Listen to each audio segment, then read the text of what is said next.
Did you know that the world's first computer programmer wasn't actually a computer scientist? It was Ada Lovelace, a 19th-century mathematician.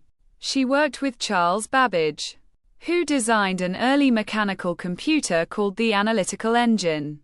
Ada wrote the first algorithm intended for a machine to compute, making her the first person to recognize that machines could go beyond mere calculation.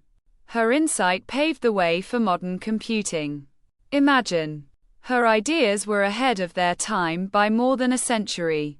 Today, Ada's legacy lives on, inspiring tech innovators and coders everywhere. She truly was ahead of the curve.